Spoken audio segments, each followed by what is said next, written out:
Հարգելի հայրենակիցներ, բարև ձեզ։ Այսօր մենք ձեր հետ վերլուծելու ենք խորը եւ լայնածավալ առումով հեռավոր արևելքում տեղի ունեցող իրադարձությունները, հեռավոր Ասիան նկատի ունեմ, եւ ամենաարևելյան մասը, հատկապես խոսք է գնում Թայվանի եւ Թայվանի շուրջ ստեղծված իրադարձություններով։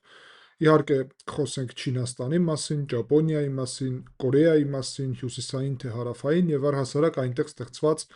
ռազմաքաղաքական բալանսի իրադարձությունների մասին։ Սա շատ կարևոր թեմա է, որը վերջերս օրակարգային է, բայց ես իհարկե տեսնում եմ, որ այս թեմայի շուրջ քննարկումները կարելի ասել կամ առհասարակ տեղի չեն ունենում հայկական վերլուծական դաշտում, կամ եթե տեղի են ունենում, ապա մակերեսային բնույթ ունեն եւ համարում եմ, որ կարևոր է ձեր հետ միասին մենք նաեւ անդրադառնանք այս հարցերին եւ շատ մանրամասն ես պատրաստել եմ այսպիսի ուրեմն տվյալներ, տեղեկատվություններ, որի միջոցով մենք միասին կկարողանանք հիմա ուսումնասիրել բոլոր այդտեղ տեղի ունեցող իրադարձությունները։ Ընդհանուր առումով իմ պատրաստած փաստաթուղթը ներառում է վերջի ամիսների ընթացքում ստեղծված իրադարձությունները եւ ինչպես ասացի, կապ ունի բոլոր այդ պետությունների հետ՝ Չինաստան, Ճապոնիա, Թայվան, Հարավային Կորեա, Հյուսիսային Կորեա եւ վերաբերվում է քաղաքական իրադարձություններին, ռազմական, այդ թվում իրադարձություններին, զարգացումներին, տարբեր ուսումնական թե ուրիշ բնույթի ռազմական գործողություններին եւ պատրաստողական գործողություններին եւ այլն, հիմա արդեն մանրամասն կուսումնասիրենք ձեր հետ։ Առաջերտին սկսենք ռազմական բաղադրիչից եւ Չինաստանից։ Չինաստանը 2025 թվականի վերջերս եւ փաստացի խոսք է գնում մինչեւ դեկտեմբերի 5-ը այդ հատվածում, ինչպես տեղեկացում են տարբեր լրատվամիջոցներ, անցկացրել է ամենախոշոր տարածաշրջանային ռազմական ուրեմն զինված ուժերի, բայց խոսք է գնում ծովային ուժերի մասին, իրանց կիրառում այդպիսի ուսումնական վարժական գործողություններում հետախուզական տարբեր տվյալներով մոտավորապես 100 չինական նավից եւ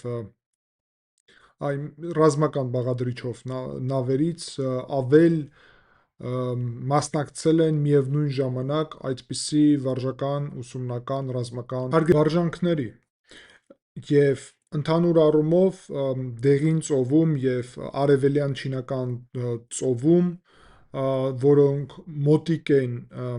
այդ Սենկակու կամ Դիաոյու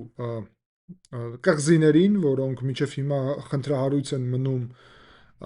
տարբեր կողմերի մասնակցությամբ, առաջերտին Չինաստանի եւ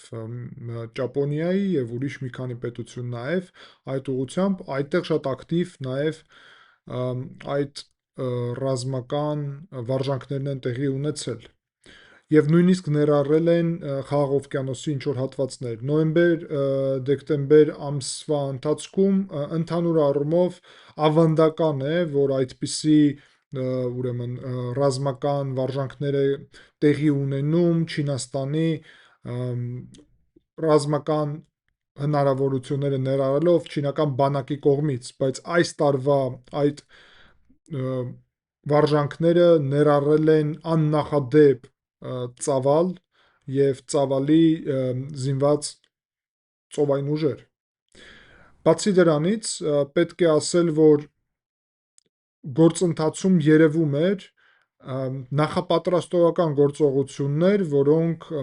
ներառում էին հարվածներ տարբեր ուրիշ այդ տարածքում գտնվող նավային ծովային ուժերին եւ սա նաեւ հետաքրքիր բաղադրիչ էր, որովհետեւ ցույց էր տալի, թե ինչու համար է տեղի ունենում պատրաստողական գործողությունները։ Բացի դրանից, Թայվանի հետախուզական ծառայության ղեկավարը հայտարարել է, որ Չինաստանի ժողովրդավարական այդ բանակը, ժողովրդի ազատագրման բանակ են կոչում, կայացրել է այսպիսի վարժանքներ, որը իրականում Թայվանի դեմ էր ուղղված եւ նպատակ ուներ ցույց տալ ինչպես են տեղի ունենալու գործողությունները Թայվանի դեմ։ Սա շատ հետաքրքիր բաղադրիչ է։ Չինաստանը գործի մեջ ներառել էր իր Լիաոնինգ առաջի ամենախոշոր ավիակիրը, որը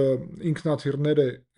ունի հնարավորություն, որ տեղաշարժ տեղի ունենա ինքնաթիռների եւ այդ իսկ պատճառով ավիակիր է, բայց չինական առաջինը, եւ այդ ավիակիրը ուրեմն նաեւ մոտիկ է եկել Ճապոնիայի Օկինավա կղզում դեկտեմբերի սկզբին։ Օկինավայում գտնվում է ամենախոշոր Միացյալ Նահանգների ռազմակայանը տարածաշրջանում եւ Ճապոնիայում, եւ սա շատ կարեւոր փաստ է։ Բացի դրանից, մոտավորապես 100 ինքնաթիռ ուրեմն այս նույն ժամանակահատվածում, նույն Օկինավայի հատվածում ակտիվորեն չինական թռիչքներ են ունեցել։ Եվ Լիաոինգը նաև ուրիշ ծովային ուժերի տարբեր նավերի կողմից աջակցությունով է այդտեղ մասնակցել եւ անցել է տարբեր այդ հատվածներով, որտեղ որ Ճապոնիայի կարևորագույն զինված ուժերն են նաև ներկայացված։ Ճապոնիան F-15-ները կիրառել նրա համար, որ հետևեր Չինաստանի այս նավերին։ Նույն այդ գործողությունների ժամանակ չինական J-15 ինքնաթիռը, այսպես ասենք, տեխնիկական առումով իր հարվածային համակարգն է միացրել եւ ուղղել է ճապոնական F-15-ների դեմ, որը ֆիքսվում է շատ հեշտությամբ եւ Չինաստանը եւ Ճապոնիան այսպիսի իրադարձություն են ունեցել եւ Ճապոնիան ֆիքսել է սա։ Դրանից հետո պաշտոնական Տոկիոն հայտարարություն է արել եւ կոչել է սա շատ վտանգավոր եւ ցավալի դեպք, որ չինական ինքնաթիռները այսպիսի որոշում են կայացրել եւ փաստացի ցույց են տվել, թե ինչպես կարող են հարվածներ հասցնել ճապոնական ինքնաթիռներին։ Իրականում չինական զինված ուժերը հերքել են սա եւ ասել են, որ հակառակը ճապոնական ինքնաթիռները ստեղծել են խնդիրներ չինական ավիակիրի համար։ Եվ այդ առումով կարելի ասել այսպիսի բառապաշարով հակամարտություն են ունեցել Պեկինը եւ Տոկիոն։ Բացի դրանից, հարգելի հայրենակիցներ, մենք պետք է շարունակենք եւ խոսենք նրա մասին, որ ամբողջ դեկտեմբերի առաջի շաբաթվա ընթացքում տեղի են ունեցել Չինաստանի տարբեր նավային ուժերի կողմից այսպիսի գործողություններ եւ ներառել են Թայվանի տարբեր հատվածները, Թայվանի ուղղությամբ, հյուսիս, հարավ եւ կենտրոնական հատվածը եւ առաջի անգամ տեղի ունեցել նաեւ այսպիսի ձևաչափով լայնածավալ փրկողական գործողությունների ուրեմն վարժանքներ, որ իբրև Չինաստանը ակտիվորեն մասնակցում է փրկողական գործողություններում, այդ նեղուցում, որը կա Թայվանի եւ կենտրոնական Չինաստանի, ցամաքային Չինաստանի միջև։ Եվ սա շատ կարևոր հարց է, ինչու համար, որովհետև նույն ռազմական գործողությունների ժամանակ Թայվանի հետ հնարավոր է, որ Չինաստանը փաստացի կիրառի նաև այսպիսի փրկարար գործողություններ իր իսկ զինվորական եւ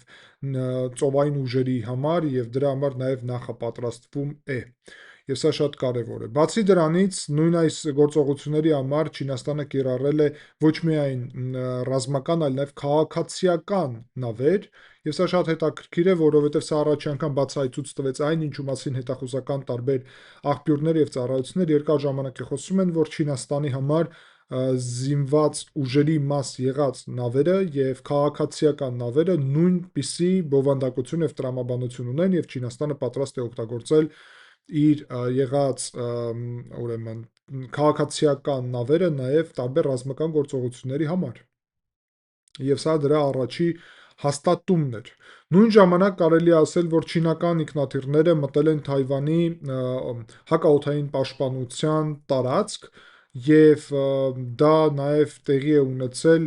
մոտավորապես 266 անգամ նոյեմբեր ամսվա ընթացքում միայն նոյեմբերում պատկերացրեք ինչքան իմաստն է խոսքը, եւ սա նոր ռեկորդ է փաստացի Չինաստանի կողմից Թայվանի օդային տարածքը սահմանը ուրեմն խախտելու ուղղությամբ։ Բացի դրանից ընդհանուր առումով պետք է ասել, որ այս ռազմական վարժանքները ցույց են տալի Չինաստանի զարգացող ռազմական հնարավորությունները, ցույց են տալի իր մոբիլիզացման հնարավորությունները, ցույց են տալի իր ծովային ուժերի զարգացման,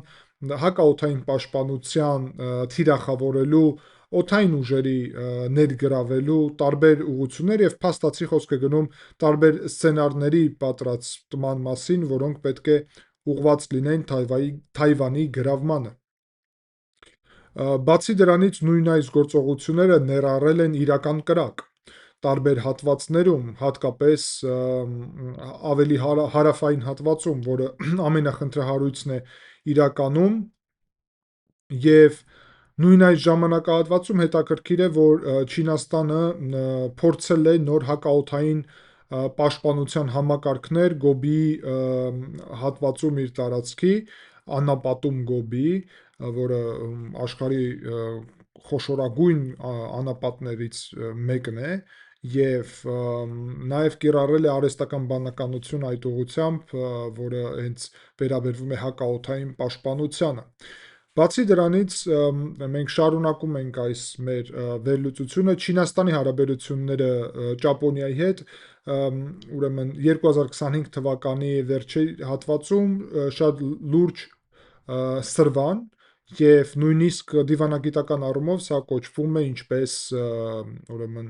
ճգնաժամ Չինաստանի եւ Ճապոնիայի միջեւ։ Պատճառը դարել էր տրիգերը, ուրեմն դարել էր Ճապոնիայի վարչապետի Սանաե Տակայչի բացահայտ հայտարարությունը նովեմբերին, որ Չինաստանի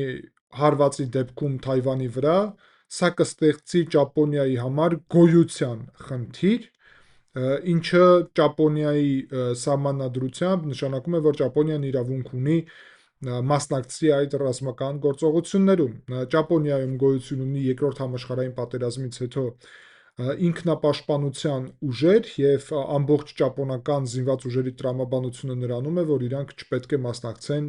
որևէ պատերազմում սեփական ուրեմն տարածքից եւ Ճապոնիային թիրախավորելուց դուրս, բացի այդ գործողությունների, որոնք Ճապոնիայի գոյության համար են անհրաժեշտ եւ Ճապոնիայի վարչապետը փաստացի Թայվանի հարցը գնահատել է ինչպես Ճապոնիայի գոյության հարց։ Սա շատ կարեւոր է, սրանով ասելով, որ փաստացի պատրաստվում է եւ հնարավոր է, որ մասնակցեն ուղիղ ռազմական գործողություններում, ուրեմն Ճապոնիայի մասնակցությունը լինի Չինաստանի Թայվանի դեմ հարձակման ժամանակ։ Բացի դրանից հետո Չինաստանը նոյեմբերի 14-ին կանչել էր Ճապոնիայի դեսպանին եւ դեմարշ էր կազմակերպել, կանչել էր արտաքին գործերի նախարարություն եւ դրանից հետո Պեկինը տարբեր տնտեսական եւ դիվանագիտական քայլեր արեց, որ սկսի այս ճգնաժամը հարաբերություններում Չինաստանի քաղաքացիներին Պեկինը հորդորեց չմեկնել Ճապոնիա եւ բացի դրանից կանգնացրեց ուրեմն հեշտացված ներմուծման գործընթացը տարբեր չինական խոսքին ուրեմն ուտելիքի եւ այլն սնունդի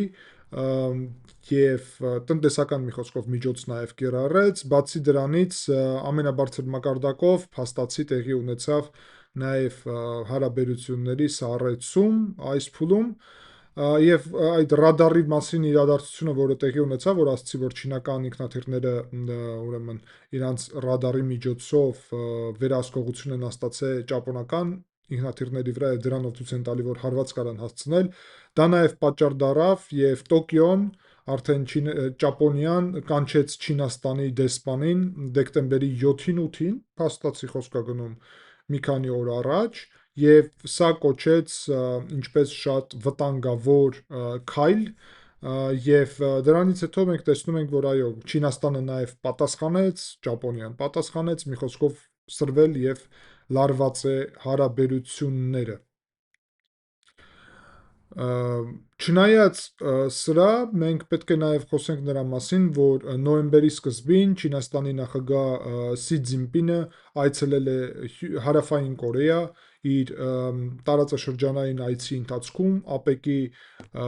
ուրեմն գագաթնաժողովներ տեղի ունենում, եւ սա իր առաջի այցն էր դեպի Սեուլ այս երկար ժամանակի ընթացքում։ Թրամփի եւ ուրիշների հետ միասին մասնակցում էր այդտեղ եւ նույնիսկ Թրամփի հետ հանդիպել է, եւ այդ միջոցառումը նպատակ ուներ նաեւ, որ Չինաստան-Հարավային Կորեա հարաբերությունները կարելի ասել վերսկսվեն եւ վերականգնվեն հարաբերությունները այդ ուղղությունով։ Գիտեք, որ պատճառը այն է, որ Հյուսիսային Կորեան իրականում աջակցում է Չինաստանը եւ Հարավային Կորեան ինչ խնդիրներ ունի Հյուսիսային Կորեայի հետ, կարծում եմ բոլորը շատ լավ գիտեք, եւ առհասարակ ինչի է Կորեա 2 եւ ինչի է բաժանված։ Բացի դրանից, հետաքրքիր այն է, որ Ռուսաստանը եւ Հյուսիսային Կորեան խորացնում են իրենց հարաբերությունները տարբեր ուղղություններով եւ Սի Ցզինպինի հետ միասին Կիմ Չեն Ինը մասնակցել է ռազմական շքերթին, ուրեմն, որը տեղի է ունեցել Պեկինում, գիտեք, մի քանի ամիս առաջ, օգոստոսին, որը ուղղված էր այդ հաղթանակին երկրորդ համաշխարհային պատերազմում։ Բացի դրանից, պետք է շարունակել այս շատ կարևոր թեման, որ Չինաստանի նաև մոտեցումների մասին է պետք խոսել։ Չինաստանը ուրեմն շատ լուրջ քննադատել է Թայվանի որոշումը եւ Թայվանի նախագահ Լայ Չենգ-տեի հայտարարությունը, որ ավելի քան 40 միլիարդ դոլար են ավելացնում ռազմական ծախսերի համար, ուրեմն Թայվանում, եւ Չինաստանը սա գնահատել է ինչպես ուրեմն սադրանք, եւ ընդհանուր առումով կարելի ասել որևէ հարաբերություններ, բանակցություններ Պեկինի եւ Տայպեի միջև, Տայպեյը Թայվանի մայրաքաղաքն է, չկան։ Չինաստանը ակտիվորեն փորձում է շարունակել եւ տարածում է մեկ Չինաստան կարգավիճակը եւ փորձում է տարբեր պետություններից աջակցություն ստանալ այն տրամաբանությանը, որ կա միայն մեկ Չինաստան եւ չկարող լինել երկրորդ Չինաստան, ինչպիսին է Թայվանը։ Հարգելի հայրենակիցներ, մենք պետք է շարունակենք արդեն անցնելով Չինաստանից դեպի նույն Թայվան եւ ասել, որ այո, Թայվանը որոշում է կայացրել այս նոյեմբերին, այս լարվածության ֆոնին 40 միլիարդից ավել ավելացնել այս ուղղությամբ իր զինված ուժերի, որի գլխավոր ուղղությունը պետք է լինի ուրեմն տարբեր զինված ուժերի զարգացումները նոր եւ ավելի հզոր համակարգների։ Պետք է ասել, որ Թայվանը 2025 թվականին ստացել է HIMARS-ները, որը Ուկրաինայում, գիտեք, կիրառվում են այդ համակարգները ամերիկյան, եւ միանգամից իրանց ակտիվացումը, ուրեմն միանգամից ակտիվորեն սկսել են ինտեգրացումը Թայվանի զինված ուժերում, որովհետև HIMARS-ների նպատակն է պատրաստել հնարավորություններ, որ Թայվանը հասցնի հարվածներ Չինաստանի ցամաքում գտնվող տարբեր հնարավորությունների, նկատի ունենալով իհարկե այդտեղ գտնվող օդանավակայանները եւ նավահանգիստները, որտեղից որ պետք է տեղի ունենա ռազմական գործողություններ Թայվանի դեմ։ Եվ HIMARS-ները մոտավորապես 300 կիլոմետրանոց այդ հնարավորություն ունեն հարված հասցնելու ընդհանուր առումով։ Բացի դրանից, հետաքրքիրը այն է, որ Թայվանը երկարաձգել է ստիպված ուրեմն եւ պարտադիր զինվորական ծառայությունը մինչեւ 1 տարի, նախկինում ունեցել են այդպիսի ավելի մեղմ քաղաքականություն, բայց հիմա հաշվի առնելով, որ Թայվանի շուրջ կարա տեղի ունենա ռազմական գործողություններ, սա համարվել է ինչպես կարևոր քայլ ապահովելու համար անհրաժեշտությունը։ Բացի դրանից տեղի են ունեցել Թայվանի կողմից տարբեր նաև վարժանքներ, որոնք նպատակ ունեին տարբեր թայվանական կղզիների անվտանգությունը ապահովելու ուղղությունով, այդտեղ կան տարբեր կղզիներ, որոնք մի փոքր ավելի հեռու են Թայվանից, ավելի մոտ են Չինաստանից, ավելի խոցելի են կարճ ասած, եւ ընդհանուր առումով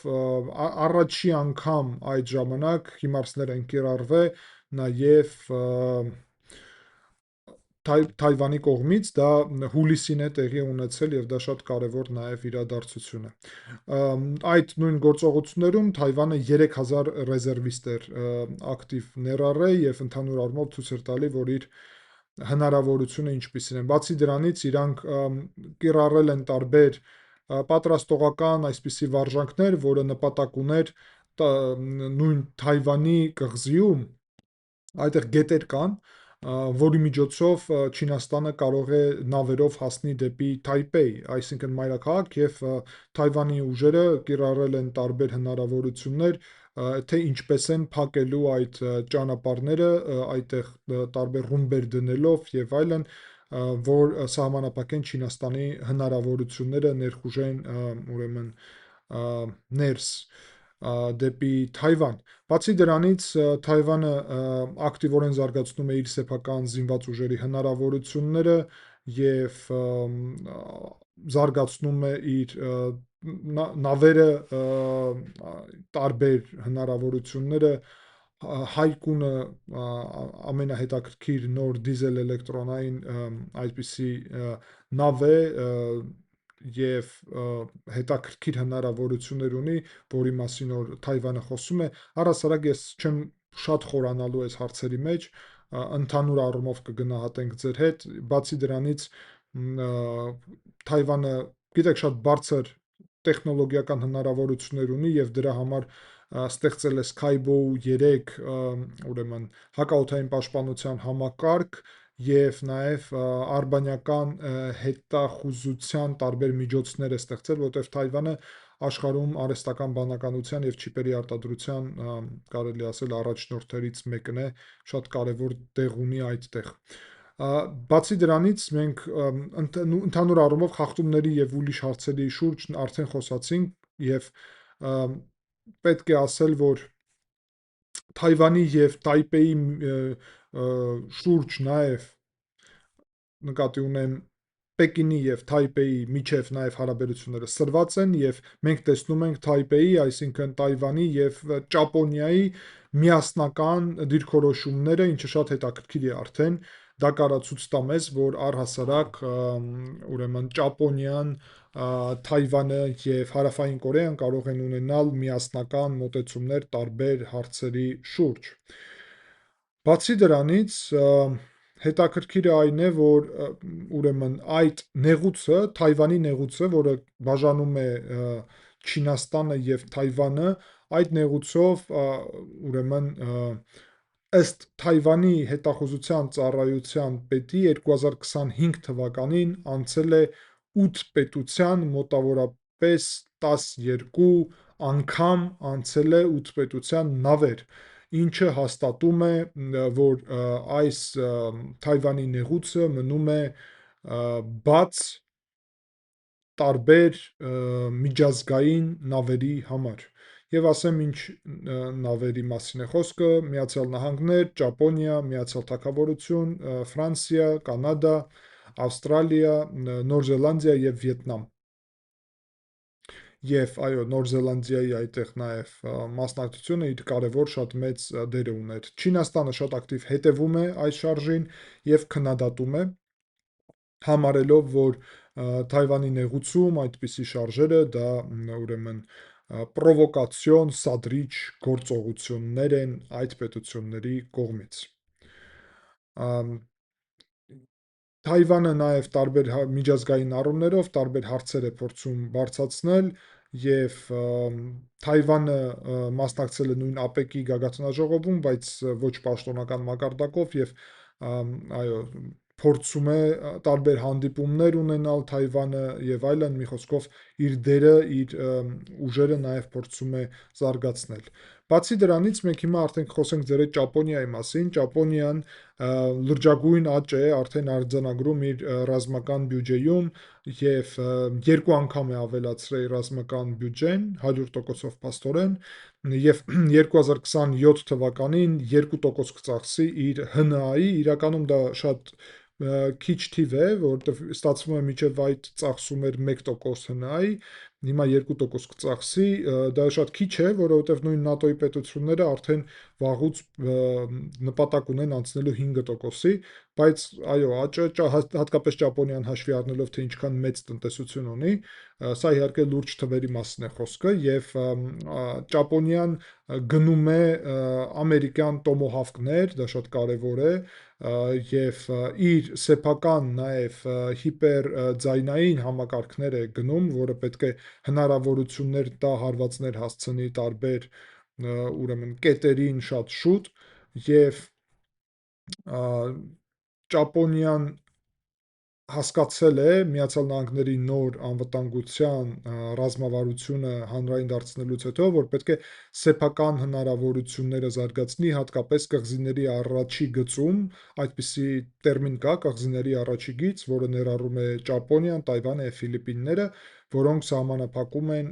Չինաստանին եւ Ճապոնիան շատ լավ հասկանում է ինչքան մեծ կարեւորություն ունի այդ գործընթացում ուրեմն հակաօդային պաշտպանությունը եւ ակտիվորեն զարգացնում է իր կղզիները հատկապես եւ Յոնագունի կղզին ամենավերջի կղզին հարավում Ճապոնիայի 110 կիլոմետրում է գտնվում Թայվանից։ Պետք է հասկանանք ինչքան մոտ են իրար Ճապոնիան եւ Թայվանը։ 110 կիլոմետր է բաժանում ուրեմն Ճապոնիայի վերջի կղզին եւ Թայվանը։ Դա շատ կարևոր է։ Բացի դրանից, հարգելի հայրենակիցներ, իհարկե հետաքրքիր է Միացյալ Նահանգների եւ Ճապոնիայի ակտիվորեն հարաբերությունները Kingsford ռազմական զորավարժություններ են տեղի ունեցել 2025 թվականին, բացի դրանից 2024-ին նաև է տեղի ունեցել զորավարժություններ Միացյալ Նահանգների եւ Ճապոնիայի միջև եւ Միացյալ Նահանգները առհասարակ առաջի անգամ նաև 2025 թվականին տեղի ունեցավ եռակողմ այդպիսի զորավարժություններ Ճապոնիա, ավելի ճիշտ ասենց սկսենք, Միացյալ Նահանգներ, Ճապոնիա, Հարավային Կորեա, Միացյալ Նահանգներ, Ճապոնիա, Հարավային Կորեա, երեք ամենակարևոր դաշնակիցը եւ որի անունն էր ուրեմն ազատության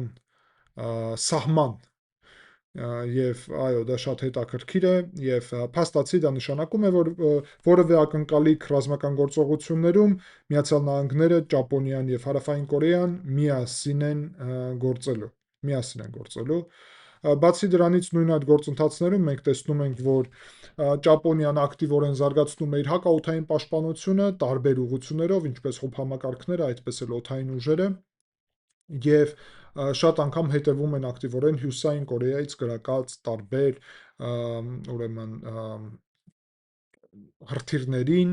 որոնք շատ դեպքերում մտնում են Ճապոնիայի օդային տարածք եւ խախտում են Ճապոնիայի օդային սահմանները։ Եվ այդ առումով մենք տեսնում ենք Quad-ի հետ լուրջ համագործակցություն եւ հետաքրքիր ուղղություն է նաեւ այդ Quad-ը, որովհետեւ ներառում է նաեւ Ավստրալիայի հետ հարաբերությունները, Միացյալ Նահանգներ, Ճապոնիա, Ավստրալիա իր օրակարգը այստեղ սեփական ունեն եւ իր հարաբերություններն են նաեւ ակտիվորեն զարգացնում, այդ թվում կոնկրետ զինված ուժերի ուղղությամբ։ Ընդհանուր առումով մենք արդեն խոսացինք ձեր հետ ինչ խնդիրներ ունեն Ճապոնիան եւ Չինաստանը եւ կան այդտեղ Սենկակու կղզիներ, որոնք այս պահին կառավարվում են, վերահսկվում են Ճապոնիայի կողմից, բայց Չինաստանը իր սեփական կղզիները դա համարում, մի խոսքով այդտեղ լուրջ տարածքային խնդիրներ կան։ Եվ հետաքրքիր է այն է, թե ինչ լուրջ լարվածություն է, մենք արդեն սրա մասին խոսեցինք, այս երկու ուժերի միջև։ Բացի դրանից, մենք խոսեցինք ձեր հետ, որ եւ պետք է նաեւ նշել, որ նախագահ Տրամփը այցելել է Ճապոնիա հոկտեմբերի վերջին այս տարվա եւ Տակայիչի հետ միասին հանդիպել է եւ նաեւ դիմել է Միացյալ Նահանգների եւ ճապոնական ուրեմն զինված ուժերին ավիակիր Ջորջ Վաշինգտոնի վրա իր հանդիպման ընթացքում Յոկոսուկա ուրեմն ծովային ուժերի ռազմակայանում, նավակայանում ուրեմն Ճապոնիայի, որը նպատակ ուներ ցուցադրել Միացյալ Նահանգների եւ Ճապոնիայի միասնական մոտեցումները եւ այսպիսի բռունցքը, կարելի ասել, միասնական։ Դա շատ կարևոր է։ Եվ սրանով փաստացի հաստատվել է նորից Միացյալ Նահանգների աջակցությունը Ճապոնիայի անվտանգությանը, որի համար պատասխանատվություն վերցրել է նաև Միացյալ Նահանգները։ Բացի դրանից Միացյալ Նահանգների դեսպանը Ճապոնիայում բացահայտ աջակցել է Տոկիոյի մոտեցումները, որոնք վերաբերվում էին Չինաստանի այդ ռետորաբանությանը, որի մասին մենք ձեր հետ մի քիչ առաջ խոսեցինք, թե ինչպիսի այդտեղ իրավիճակ է առհասարակ։ Հիմա ինչ վերաբերվում է Հարավային Կորեային։ Հարավային Կորեայում, չնայած նրա, որ կա ներքին առաջնորդների փոփոխություն, ընդհանուր առումով ռազմական հնարավորությունները ուրեմն զարգանում են եւ լուրջ շատ լայնածավալ վարժանքներ են տեղի ունեցել Միացյալ Նահանգների հետ միասին օգոստոսին այս տարվա Ուլչի, այսպես էր կոչվում, ազատության պատ կամ պաշտպան եւ շատ հետաքրքիր էր, որ այդպիսի հարաբերությունները նաեւ տարբեր առումով զարգանում են երկու կողմերի միջև։ Եվ հետաքրքիր է, որ զուգահեռ դրա Հյուսիսային Կորեան է հայտարարել այն ժամանակ ուրեմն այդպիսի վարժանքներ նաև կազմակերպելու համար, որովհետև սպառնալիք կա Միացյալ Նահանգների եւ Հարավային Կորեայի այդպիսի վարժանքներից։ Բացի դրանից, միասնական վարժանքներ են կազմակերպել Դեղին ծովում հոկտեմբեր ամսվա ընթացքում Միացյալ Նահանգները եւ Հարավային Կորեան։ Եվ նույն այդ ընթացքում Գուամում գտնվող Միացյալ Նահանգների ուժերն են նաև կիրառվել եւ դա շատ հետաքրքիր է, որովհետեւ այդ ուժերը ամբողջությամբ ուղղված է նաև Հյուսիսային Կորեայից եկող վտանգների դեմ։ Բացի դրանից Միացյալ Նահանգները ուրեմն շարունակում են F-35-ներ միջուկային հնարավորություններով եւ ուրիշ ուրեմն նավային ուժեր միջուկային հնարավորություններով հաճախ ուղարկել Հարավային Կորեա, Հարավային Կորեայում, որ միջուկային այդ բաղադրիչը լինի, որովհետև Հյուսիսային Կորեան ունի միջուկային զենք, Հարավային Կորեան չունի եւ Հարավային Կորեան ունի այդ առումով անվտանգության խնդիրներ։ Եվ այո, պետք է ասել, որ Կորեայի այդ ռազմավարությունը անվտանգության նաև ներառում է տարբեր հարցեր եւ տարբեր հնարավորություններ։ Կորեան ակտիվորեն զարգացնում է իր K2 տանկերի համակարգը, բացի դրանից շատ ակտիվ մենք տեսնում ենք Կորեայի օդային եւ հակաօդային պաշտպանության զարգացման հնարավորությունները, այդ թվում իրենց կողմից ստեղծված ուրեմն համակարգները Cheoljung 2KM SAM ձևաչափը նոր իր սեփական արտադրության հնարավորությունը, որը պետք է ամրապնդի զինված ուժերը Կորեայի։ Մենք արդեն ձեր հետ խոսացինք Հյուսիսային Կորեայի հետ եղած ուրեմն իրավիճակի մասին, ընդհանուր առումով լուրջ փոփոխություններ չկան։ Կորեան Սեուլը, Հարավային Կորեան առաջարկել է, որ Հյուսիսային եւ Հարավային Կորեայի միջև լինեն ռազմական բանակցություններ տարբեր հարցերի շուրջ, Հյուսիսային Կորեան չի պատասխանել եւ առհասարակ տարբեր հարցերի շուրջ դեռ մնում է խնդիրը այդ սահմանագծում Հյուսիսային եւ Հարավային Կորեայի բաց այդ խնդիրը օրակարգային է եւ շարունակելու է մնալ օրակարգային։ Այո, Հյուսիսային Կորեայում մեծ փոփոխություններ չկան, իրանք փորձել են նաև կիրառել կարճ հեռակայության բալիստիկ հրթիռներ, հատկապես նոյեմբերի 7-ին է դա տեղի ունեցել եւ Ճապոնիայի ծովում է ընկել 700 կիլոմետր իր սահմանից մոտավորապես եւ շարունակում է այդ սադրիչ գործողությունները Հյուսիսային Կորեան, որի մասին Ճապոնիան շատ անգամ նաեւ հայտարարություններ է անում։ Բացի դրանից խոսք էր գնում նրա մասին, որ Ճապոնիան տակտիկական միջուկային զենքի կիրառում պետք է անի եւ փորձարկում ավելի ճիշտ, նորից այդ ուղղությամբ նաև քննարկումներ, հայտարարություններ կան, բայց այո, որևէ այս պահին չկա փաստ, որովհետև Հյուսիսային Կորեան ասում է, որ երբ ուզենք կազմակերպենք եւ ցանկացած ժամանակ դա կարա տեղի ունենալ, ուստի այս պահին սպասում ենք նաև, որ կարա այդպիսի տեղի ունենա միջուկային փորձարկում։ Բացի դրանից Հյուսիսային Կորեային ակտիվորեն աջակցում է Ռուսաստանը տարբեր տեխնիկական հնարավորությունների միջոցով զարգացնել իր զինված ուժերը, այդ թվում խոսք է գնում, որ օգնում է զարգացնել իր բալիստիկ հրթիռների ծրագիրը, որը լուրջ սպառնալիք է նաև ստեղծում հենց Հարավային Կորեայի եւ Ճապոնիայի համար հատկապես, ինչպես նաև Միացյալ Նահանգների համար։ Եվ Հյուսիսային Կորեան նաև ակտիվորեն ունի այդ զինված ուժերի զարգացման ծրագիր իր սահմանափակման հնարավորություններով, բայց զուգահեռ դրա պետք է ասել, որ ակտիվ է Ռուսաստանին ներառում, ինքն էլ է օգնում Ռուսաստանին Ուկրաինայի ուղղությունով, բայց պետք է ասել նաև, որ Հյուսիսային Կորեան ինչ որ առումով նաև կարելի ասել պատրաստվում է ռազմական գործողությունների համար։ Եվ